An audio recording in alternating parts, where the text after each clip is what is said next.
Mr. Speaker, I rise today also to recognize that National Slavery and Human Trafficking Prevention Month, to raise the awareness about this atrocity that plagues our nation and the world. There's estimated to be more than 40 million victims of trafficking across the planet. It happens in all our communities here, and because of the geographic location that I represent in California's San Joaquin Valley, my district sees a disproportionately high amount of human trafficking. The fighting this atrocity requires us all to be involved, and we must do more. Every year I work hard to secure additional funding for the Crime Victims Fund and to strengthen our efforts to stop human trafficking. We were successful in getting an additional $2 billion to support investigations and operations to prevent human trafficking, and another $2.6 to improve services for victims, these victims, in the spending bill that passed just last month. This helps organizations like Breaking the Chains in Fresno, which is crucial to survivors. We must understand that these trafficking victims are that. They are victims of crime.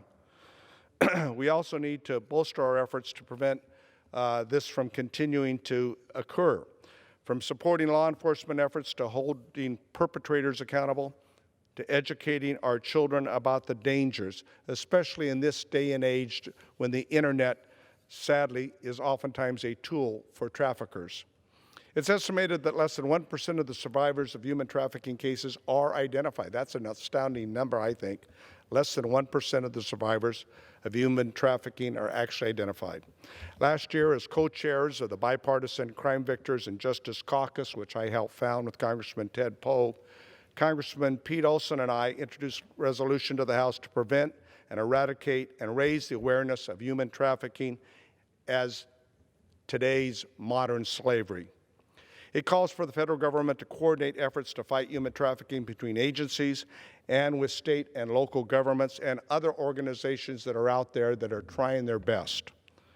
Just yesterday, I met with John Cotton Richmond, the State Department's ambassador, to monitor and combat human trafficking, both here and abroad, and to discuss how we can work together to fight this injustice. And I promise you, we must fight this injustice. And as a member and a co-chair of the Victims' Rights Caucus for survivors of these kinds of crimes, we will continue to put this as among our highest priorities. The Crime Survivors and Justice Caucus will continue to lead this bipartisan fight to end modern slavery and human trafficking in all its form, and I yield back the balance of my time.